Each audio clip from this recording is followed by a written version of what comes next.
আসসালামু আলাইকুম রাহমাতুল্লাহ। আশা করি সবাই ভালো আছেন। আলহামদুলিল্লাহ। আমরা ক্যাপিটাল স্ট্রাকচারের এনআই অ্যাপ্রোচটা শিখব আজ। তো শুরুতেই সূত্রগুলো লিখে নেব। ফিনান্স মেন হলো সূত্র, মূলধন কাঠামো চ্যাপ্টার এ প্রয়োজনীয় সূত্র। এই চ্যাপ্টারটা আছে ম্যানেজমেন্ট ডিপার্টমেন্টের ফোর্থ ইয়ার ফিনান্সিয়াল ম্যানেজমেন্টের মধ্যে আছে, ইনভেস্টমেন্ট বইয়ের আছে। যারা থার্ড ইয়ার অ্যাকাউন্টিং ডিপার্টমেন্টে আছে তাদের ফিনান্সিয়াল ম্যানেজমেন্ট সাবজেক্টে আছে। যারা অ্যাকাউন্টিং ডিপার্টমেন্টে আছে ফোর্থ ইয়ার তাদের ইনভেস্টমেন্ট অ্যানালাইসিস এর মধ্যে আছে, অ্যাকাউন্টিং থিওরি সাবজেক্টের মধ্যে আছে। যারা ফার্স্ট ইয়ারে ফিনান্স করে, সেকেন্ড ইয়ারে ফিনান্স করে তাদেরও এই চ্যাপ্টারটা আছে, ক্যাপিটাল স্ট্রাকচার নামে, প্রিন্সিপালস অফ ফিনান্স। যারা মাস্টার্সে পড়ে তাদেরও আছে। তার মানে এই চ্যাপ্টারটা এত গুরুত্বপূর্ণ যে ফার্স্ট ইয়ার থেকে মাস্টার্স পর্যন্ত সব ইয়ারেই এই চ্যাপ্টারটা আছে। প্রয়োজনীয় সূত্র 1 নাম্বার, নেট ইনকাম অ্যাপ্রোচ।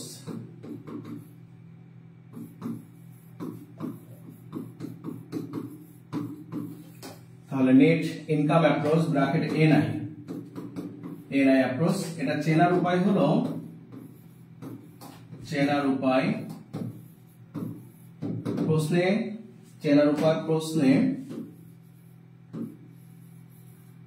প্রশ্নে কেই থাকবে। তাহলে চেনার উপায় প্রশ্নে কেই থাকবে। এনআই অ্যাপ্রোচ চেনার উপায় প্রশ্নে কেই থাকবে। কেই থাকলে বুঝবে এনআই অ্যাপ্রোচ সমাধান করতে হবে। 1 নম্বর record value of the share.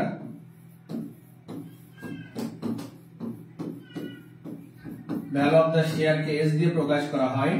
Value of the share S সূত্র হলো EBT oblique EAT divided by K. তাহলে মার্কেট ভ্যালু অফ শেয়ার বা value of the share S কে এস এর ফর্মুলা ইবিটি অবলিক ইএটি ভাগ কে। যদি প্রশ্নে tax থাকে তখন ইএটি ভাগ কেই হবে, ট্যাক্স না থাকলে ইবিটি ভাগ কেই হবে। 2 নম্বর সূত্র value of the debt. Value of the debt বা ডিবেঞ্চার এক কথা।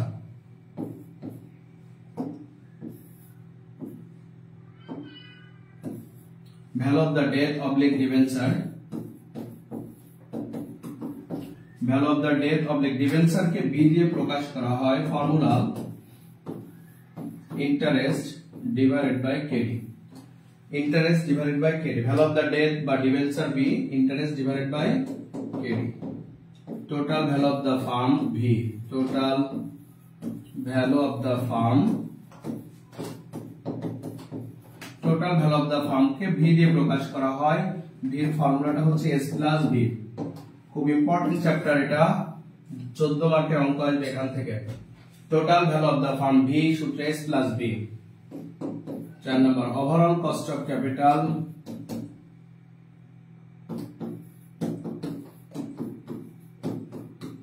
Overall cost of capital oblique weighted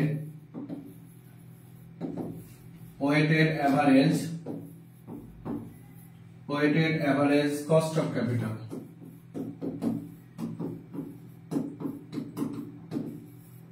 এটাকে কিউ দিয়ে প্রকাশ করা হয়। ফর্মুলা ইবিআইটি ভাগ বি ইনটু 100। তাহলে overall cost of capital oblique weighted average cost of capital কে কিউ দিয়ে প্রকাশ করা হয়। তো কিউ এর ফর্মুলা ইবিআইটি ভাগ বি ইনটু 100। ইবিআইটি ভাগ B into 100। Market price per share পিও।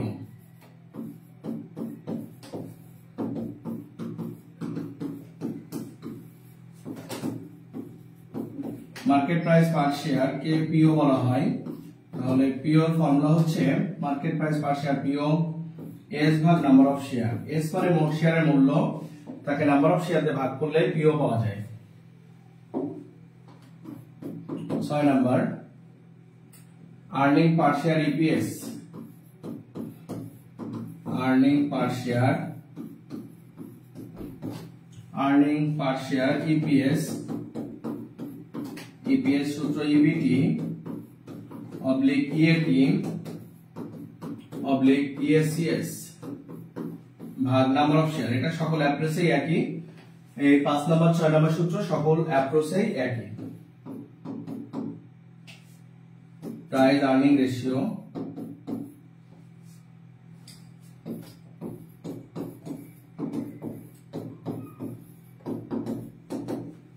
প্রাইস আর্নিং রেশিও সূত্র হচ্ছে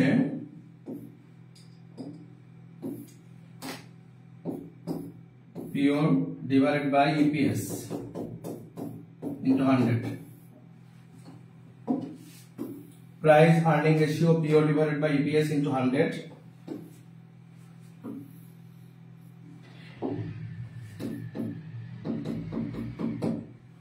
debt equity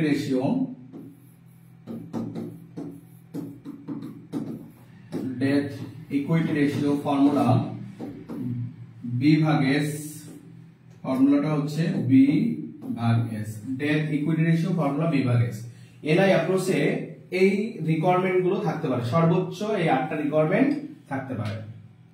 নিচের রিকোয়ারমেন্ট গুলো খুব রিয়ার, প্রথম 4টা রিকোয়ারমেন্টটাই বেশি থাকে। প্রথম 4টা রিকোয়ারমেন্টটাই এনআই অ্যাপ্রোচের মূল অঙ্ক, পরের গুলো সকল অ্যাপ্রোচে একই। এক জায়গা থেকে সূত্র মুখস্থ হয়ে গেলে অন্য কোথাও আর শেখা লাগবে না, যে অ্যাপ্রোচে বলুক নিচের সূত্রগুলো এক হবে। কমেন্টস করতে বললেই কেউ বের করতে হয়, যদি প্রশ্নে বলা থাকে optimum oblique recommended, optimum oblique recommended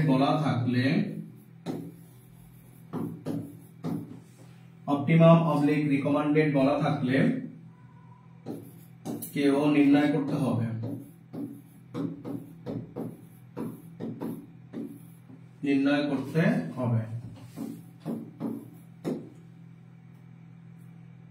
কেউ যার কম সেটি অপটিমাম, কেউ যার কম সেটি ভালো, তার মানে অপটিমাম নমনীয়, সেটি ভালো মানে সেটি নমনীয়, তার মানে অপটিমাম বা রিকমান্ডেড বলা থাকলে যার কেউ কম সেটি অ্যান্সার হবে। ওকে, এনআই অ্যাপ্রোচের সূত্র শেষ হলো। এরপর তোমরা সূত্র লেখার জন্য আরো 2-3 পেজ ছেড়ে দিবা। এই চ্যাপ্টারটা অনেক বড় চ্যাপ্টার, এখান থেকে তোমার 14 মার্কের অঙ্ক আসবে, সূত্র অনেক বেশি। তো যে পর্যন্ত লেখা হয়েছে তারপর আরো 3 পেজ ছেড়ে দাও। আমরা যে অ্যাপ্রোচের সূত্র যেদিন লিখবো সেই অ্যাপ্রোচটা আগে কমপ্লিট করব, তাহলে সূত্র আলাদা করে মুখস্থ করা লাগবে না, এখনই তোমাদের অটো সূত্র মুখস্থ হয়ে যাবে। যে সূত্রগুলো আমরা লিখেছি এখনই এই টপিকসের অঙ্ক করাবো, করলে সূত্র অটো মুখস্থ হয়ে যাবে। আর আমরা যে প্রসেসে করাবো সূত্র মুখস্থ না করলেও হয়ে যাবে, সূত্র মুখস্থ না করলেও অঙ্ক পারবা, একটা ফরম্যাট আকারে সাজাবো অঙ্কগুলোকে আমরা। তো সূত্র উঠানো হয়ে গেলে একটু বলো। জি ভাই। ওকে, তাহলে 1 নাম্বার ম্যাথে চলে আসো।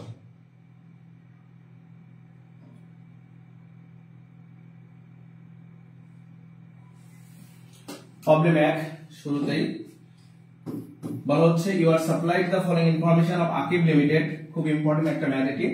কস্ট অফ ইকুইটি মানে হলো কেই, কস্ট অফ ডেট মানে কেডি, কস্টের কে ডেটের K D, fixed financial cost interest, এটা যদি ব্র্যাকেটে ইন্টারেস্ট না থাকে তো এটা দেখে মনে রাখবা এটা ফিক্সড ফিনান্সিয়াল কস্ট মানে আসলে ইন্টারেস্ট। তাহলে ইন্টারেস্ট আছে 20,000। আর্নিং ফর দ্য ইয়ার মানে হলো EBIT, earning before interest and tax, EBIT 2,20,000। Requirement 1 market value of share S বের করো, market value of share S বের করো। 2 market value of debenture V বের করো। Total value of the firm তো V বের করো। ওভারঅল কস্ট অফ ক্যাপিটাল তো কেও বের করো। আমরা কেবল যে সূত্রগুলো লিখলাম সিরিয়ালি, সেই পরপর 4টা রিকোয়ারমেন্ট চাইছে। আমরা এই ম্যাথটা এনআই অ্যাপ্রোচের সকল ম্যাথ টেবিল আকারে শিখবো। আমাদের কিছু ম্যাথ টেবিল করতেই হবে, তাই সবগুলো ম্যাথ এক প্রসেসে করলে এমনি সূত্র মুখস্থ না হলেও অঙ্ক হয়ে যাবে, ফরম্যাটটা মুখস্থ হয়ে যাবে। তাহলে আমরা অঙ্কটা টেবিল আকারে করব। তাহলে একটা তথ্য দেওয়া, ইবিআইটি একটাই দেওয়া, তাহলে আমরা টাকা করে একটা করব। যখন এরকম একাধিক থাকবে, 3টা 4টা 5টা করে থাকতে পারে, তখন যতগুলো তথ্য থাকবে, যতগুলো ফরম্যাট তথ্য থাকবে, ততগুলো টাকার ঘর করব। তাহলে প্রবলেম 1 বিবরণ একটি টাকার ঘর, হাফ পেজ মতো বিবরণ একটি টাকার ঘর। প্রশ্নে কেই আছে, তার মানে এটা এনআই অ্যাপ্রোচে সমাধান করতে হবে। প্রশ্নে কেই থাকলে আমরা জানি এনআই অ্যাপ্রোচ। কোন অ্যাপ্রোচে করতে হবে এটা উল্লেখ না করলেও সমস্যা নেই, তো অ্যাপ্রোচ অনুযায়ী সূত্র আসলে চেঞ্জ হবে। তাহলে ছকের উপরে ক্যালকুলেশন টেবিল,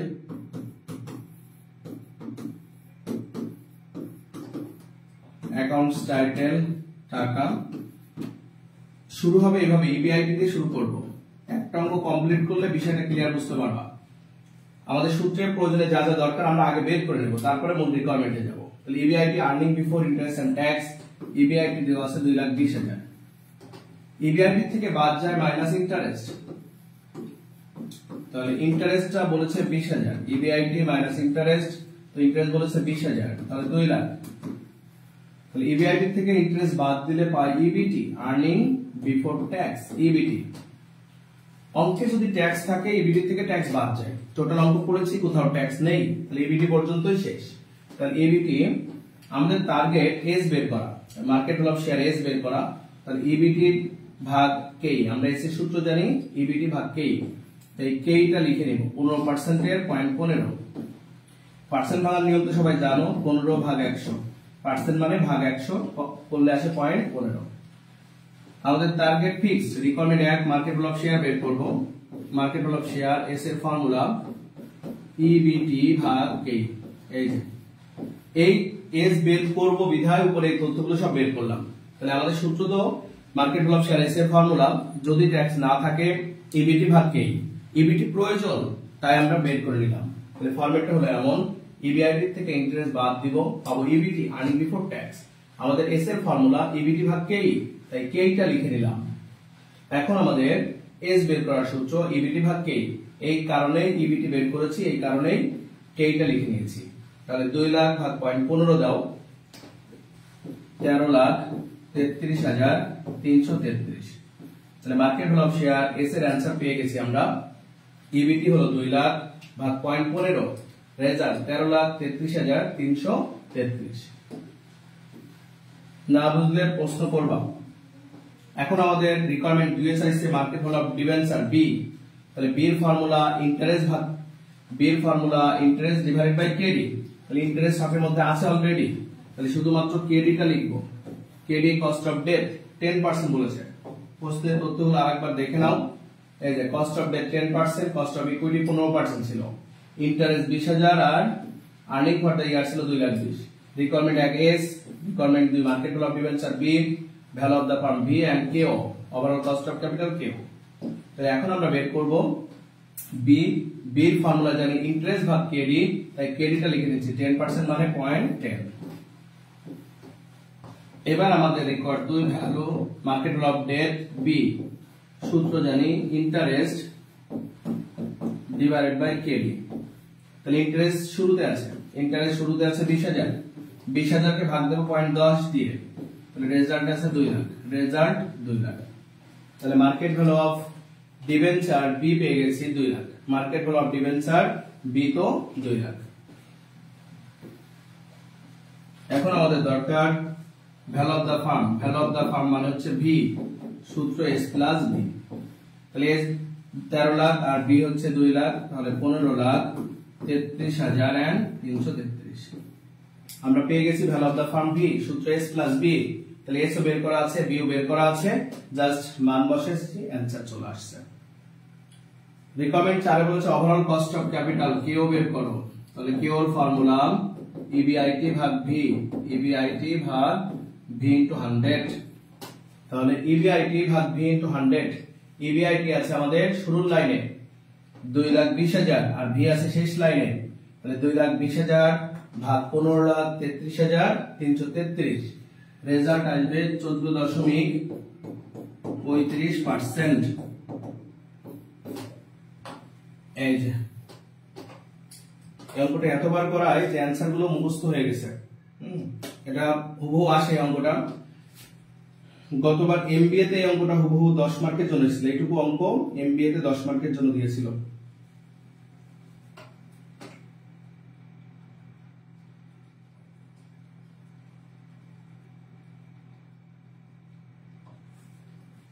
ওকে, ওঠানো কমপ্লিট সবার?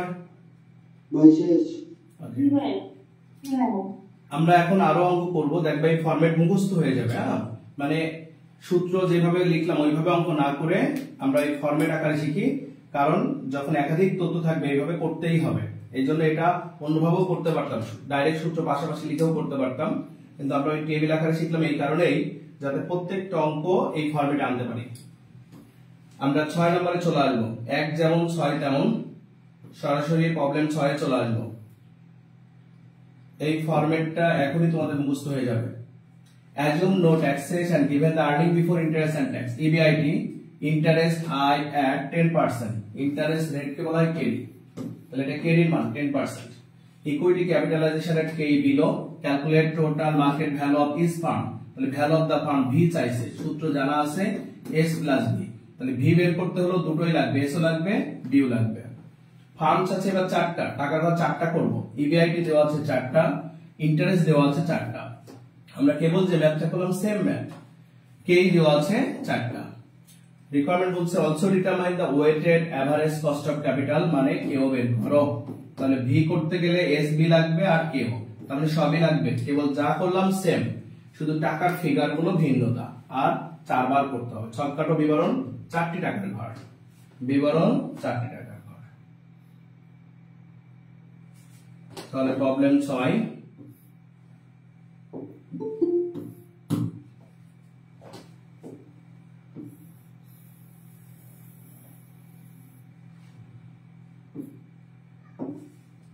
বিবরণ 4টি টাকার ঘর করো।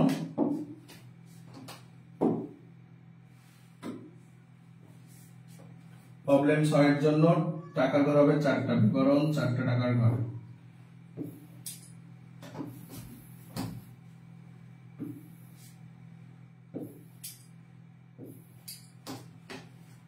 ফার্ম এখানে 4টা আছে, X Y Z W, তাহলে X টাকা, Y টাকা, Z টাকা, W টাকা, আমাদের 4টা ফার্ম দেওয়া আছে, তাহলে X Y Z W firms আছে 4টা, EBIT দেওয়া আছে দেখো 2 3 5 6, 2 3 5 6, তাহলে EBIT সবার লিখে দাও। EBIT আমি এই যে লেখাগুলো একটাও চেঞ্জ করব না, হুবহু এক, এটা বোঝানোর স্বার্থে যে অঙ্ক সব এক, একটা পারলে সব পারা যাবে, এর অ্যাপ্রোচের এই ফরম্যাটটা মুখস্থ হয়ে গেলে সবগুলোই পারা যাবে। তাহলে EBIT আমাদের দেওয়া আছে 2 3 5 6, তাহলে 2 লাখ, 3 লাখ,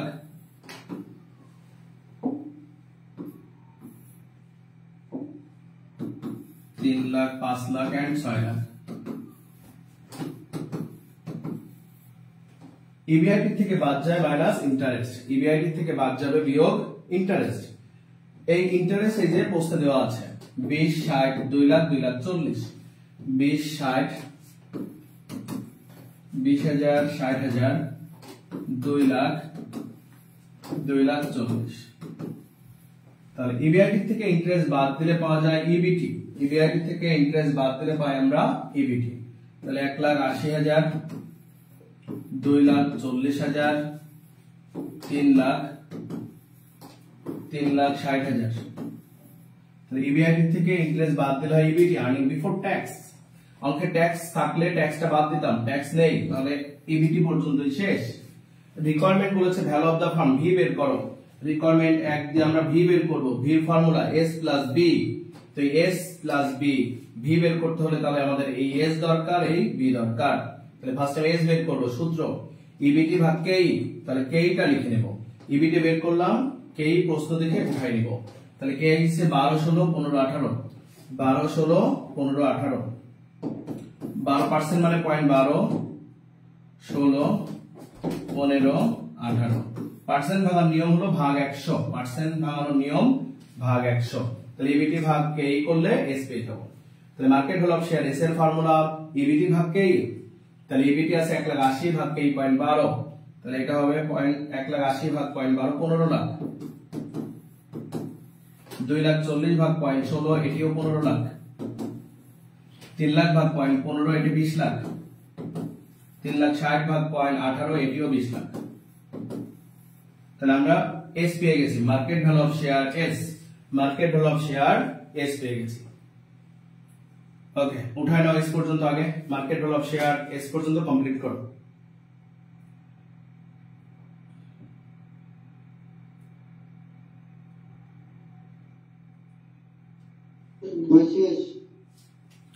এবার আমাদের বি টার্গেট ফিক্স করলাম, বি বের করব, বি এর সূত্র ইন্টারেস্ট ভাগ কেডি, তাহলে কেডি টা প্রশ্ন দেখে লিখতে হবে, কেডি মানে ইন্টারেস্ট রেট, তাহলে বলা ছিল ইন্টারেস্ট আই এট 10%, তাহলে এটা ইন্টারেস্ট রেট মানে K D, cost of debt interest rate K D 10%, কারণ নামে নেই তাহলে এটা সবার, এই 0.10 সবার জন্য, কারণ নামে না থাকলে সবার। এরপর বি দরকার, বির ফর্মুলা ইন্টারেস্ট ভাগ কেডি। তাহলে ইন্টারেস্ট প্রথম লাইনে আছে, সেকেন্ড লাইন, তাহলে সেকেন্ড লাইন ইন্টারেস্ট আছে 20,000, তাহলে 20,000 ভাগ 0.10 তো 2 লাখ। পরে আছে 60,000 ইন্টারেস্ট, 60,000 ভাগ 0.10 তো 6 লাখ। পরে আছে 2 লাখ, 2 লাখ ভাগ 0.10 তো 20 লাখ। পরে আছে 2,40,000 তো ভাগ 10 তাহলে 24 লাখ। তো আমরা পেয়ে গেছি B, market value of debt B পেয়ে গেছি, ইন্টারেস্ট ভাগ ক্যারি। এবার ভি দরকার, value of the firm V, সূত্র এস প্লাস বি।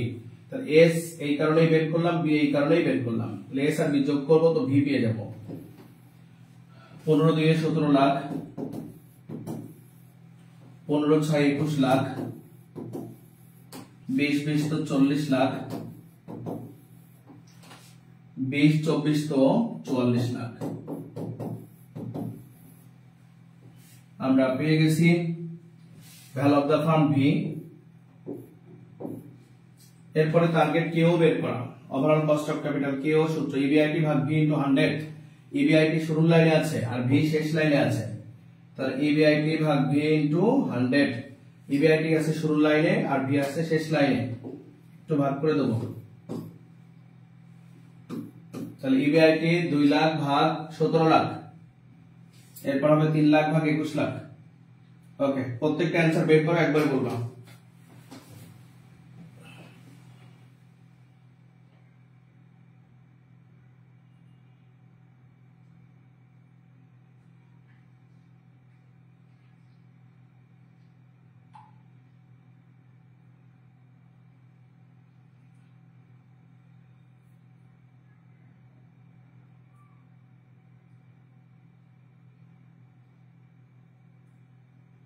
হয়ে গেছে ভাই, বলো একটু অ্যানসার গুলো। ফার্স্টেতে 11.76, 11.76%, 14.29%, 14.29%, 12.5%, 12.5, 13.64%। ওকে। তাহলে এই যে আমরা লেখাগুলো দেখো কিছুই চেঞ্জ করে নাই, অর্থাৎ এনআই অ্যাপ্রোচে এস বের করতে বললে বি ভি এন্ড কিউ বের করতে বললে অলওয়েজ এভাবেই হবে, ফরম্যাটটা সাজাইলেই হবে। তথ্য একটা থাকলে একটা টাকার ঘর, তিনটা থাকলে তিনটা, চারটা থাকলে চারটা, দুইটা থাকলে তো দুইটা। ওকে, প্রবলেম 4 এ চলে আসো। Problem 4, problem 4, you are supplied with the following information of company A and B। Company এর তথ্য আছে, বি আছে, তাহলে টাকার ঘর এখানে দুইটা করতে হবে। ইবিআইটি দেওয়া আছে 1 lakh, 1 lakh. Cost of equity মানে কেই আছে 0.12, কস্ট অফ ডেট মানে কেডি, আর কস্ট অফ ইকুইটি মানে কেই। কেডি আছে 0.10। এ কোম্পানির নাই, এ কোম্পানির নাই, তার মানে এ কোম্পানির ডেট নাই, বি নাই, লোন নাই। তো কোম্পানি আসলে দুই প্রকার হয়, একটা লেবার ফার্ম বলে আর একটা আনলেবার। এ কোম্পানিকে বলবো আসলে আনলেবার ফার্ম, আর বি কোম্পানিকে বলবো লেবার ফার্ম। যেই ফার্মের ডেট থাকে, লোন থাকে, তাকে লেবার ফার্ম বলে। যেই ফার্মের ডেট থাকে না তাকে আনলেবার ফার্ম বলে। সুদ থাকতেই হবে এমন না, তাহলে যার সুদ নেই সেখানে মান বসবে না। ইন্টারেস্ট এক্সপেন্স, ইন্টারেস্ট এক্সপেন্স এ কোম্পানির নাই, এ লোনই নাই, এর আছে 10,000 টাকা। রেকর্ড বলছে which company's value is higher, comment চাইছে, তো এই কমেন্টটা কি দিয়ে করতে হবে বলে দিচ্ছে। Which company's value is higher, value তার মানে ভি বের করতে বলছে। ভি যার বেশি হবে সেটা লিখে দেবো। যদি এর বি মনে করো যে 10 লাখ আসলো ভ্যালু আর এর আসলো 8 লাখ, তাহলে আমরা বলবো B company value is higher. এরা বলেছেন ওয়াই, কেন? এই বির বেশি আসবে কারণ তার ডেট আছে, যে কোম্পানির ডেট থাকে ওই কোম্পানির ভ্যালুটা বেশি হয়, তাই লিখবো because company B use debt. Comment করো using NI approach, NI approach বলে দিয়েছে, না বললে আমরা চিনি কস্ট অফ ইকুইটি, তার মানে এনআই অ্যাপ্রোচেই করতে হবে। তাহলে সেম ভাবে করবা, সেম ভাবে যেভাবে আমরা করলাম ওইভাবেই টাকার ঘর হবে দুইটা, সরকারি বিবরণ দুটি টাকার ঘর। তাহলে ভি বের করে কমেন্ট করে দিবা, পারবা? তাহলে সেম ভাবে ভি পর্যন্ত করবা, ফার্স্ট টাইম এস বের করবা, then B, then V, formula জানি এস প্লাস বি, কেবল যেভাবে করলাম সেম ভাবে। এবার কমেন্টটা লিখে দিবা যে company B's value is higher because company B use debt. 4 homework থাকবে। 5 নাম্বারটাও সেম। এটা কমেন্টটা হয়েছে অপটিমাম বলেছে, অপটিমাম মূলধন কাঠামো। তো এটার জন্য অপটিমাম বললে আমার এটার জন্য বের করতে হবে কেও পর্যন্ত। অপটিমাম বললে কেও যার কম সেটি হবে অপটিমাম। তো কি আছে তথ্য? ইবিআইটি দেওয়া আছে, কস্ট অফ ইকুইটি দেওয়া আছে 0.20, কস্ট অফ ডেথ আছে 0.15। তাহলে কিউ ফান্ড হচ্ছে লেবার ফার্ম আর পি হচ্ছে আনলেবার। এখানে বলেও দিয়েছি লেবার আনলেবার কথাটা। ইন্টারেস্ট এক্সপেন্স দেওয়া আছে 75,000। সেম প্রসেসে 4 অর্থাৎ 1 যা করালাম, 6 যা করালাম, 4, 5 সেম ভাবে টাকার ভাগ দুটো করে করবা। তাহলে 4 শুধু ভ্যালু অফ দা ফার্ম, 4 নম্বর অঙ্কে ভি পর্যন্ত অঙ্ক শেষ। ভি দিয়ে কমেন্ট, এখানে বলে দিয়েছে কি দিয়ে কমেন্ট করতে হবে, আর এখানে বলিনি। তো অপটিমাম মানে কেউ বের করতে হয়। অপটিমাম বাংলা মানে হচ্ছে নমনীয় মূলধন কাঠামো। তো নমনীয় কোনটা? যার ব্যয় কম, ওভারঅল কস্ট অফ ক্যাপিটাল। কেউ মানে হলো ওভারঅল কস্ট অফ ক্যাপিটাল, সামগ্রিক ব্যয়। তাহলে সামগ্রিক ব্যয় যার কম সেটাই হবে অপটিমাম। তাহলে যার কেউ কম সেটাকে অপটিমাম বলবো। তাহলে অপটিমাম বা রিকমেন্ডেড বললেই কেউ বের করতে হবে। অপটিমাম বা রিকমেন্ডেড বললেই কেউ বের করতে হবে। যার কেউ কম হবে সেটি অপটিমাম হবে। সবাই একবার ফিডব্যাক দাও, না পারলে আমি এখনই করাই দেবো। আমার ফর্মে টাকানোই রয়েছে, মান বসালে হয়ে যাবে। 4-5 কি হোমওয়ার্ক পারা যাবে কিনা? জি ওকে জি ভাইয়া। ওকে জি ভাইয়া, পারা যাবে। গুড। তাহলে অবশ্যই 4-5 করবা। ইম্পর্টেন্ট গুলো আমি করাই দিচ্ছি। আমি সাজেশনে দেবো 1 আর 6 দেবো, এজন্য দুটো করাই দিলাম। এটা এক্সট্রা প্র্যাকটিসিং জন্য, এক্সট্রা প্র্যাকটিসের জন্য 4 আর 5 দিয়েছি। একই অঙ্ক। পরীক্ষায় যদি আমি 4-5 না দিই, পরীক্ষা আসে তাও পারা যাবে যদি 100 তুমি পারো। ঠিক আছে, আজকের ক্লাস এখানে শেষ করছি। সবাই ভালো থাকবা। আসসালামু আলাইকুম ওয়া রাহমাতুল্লাহ।